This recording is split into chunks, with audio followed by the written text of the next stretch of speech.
230 km de route à bitumée partant de la localité Matamba jusqu'à Kalambambouji à la frontière avec l'Angola. La construction de deux ponts définitifs en béton, l'un de 80 mètres sur la rivière Lueta et l'autre de 60 mètres sur la rivière Kasaï, ce sont là les attendus de ce projet. Lors de cette cérémonie de relance des travaux de construction de la route Kananga-Kalambambouji, qui a vécu à la localité Matamba ce 3 juillet, Joseph Moïse Kamboulou, gouverneur de province, a dit la bienvenue à l'assistance tout en rappelant les espoirs placés par la population en ce projet qui est d'une importance économique avérée. Les détails du projet ont été donnés par le maître d'ouvrage délégué du ministère des Infrastructures et Travaux Publics. Il s'agira principalement de relier les grandes agglomérations telles que Matamba, Bilomba, Luambo et Kalambambouji avec une route revêtue.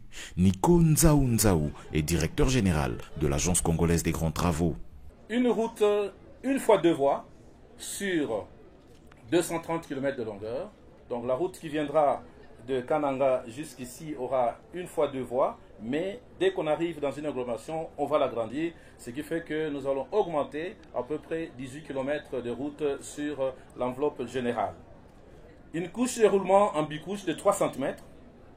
Nous aurons également une couche de base de 20 cm, une couche de fondation de 30 cm.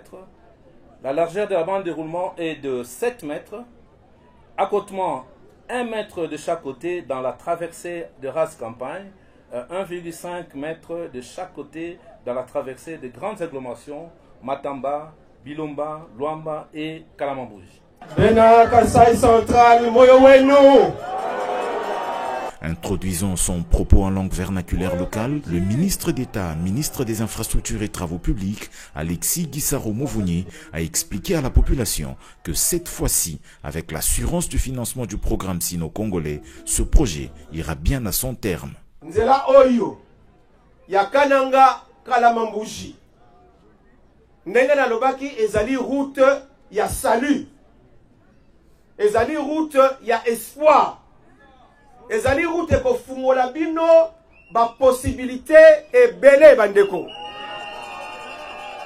ezali nzela eko permettre bino awa na kati ya Kasai Central boleka ti na Angola, boke na Angola ti na port ya Luanda, ti na port ya Lobito, comme ça boke na récupérer ma marchandise na bino kuna.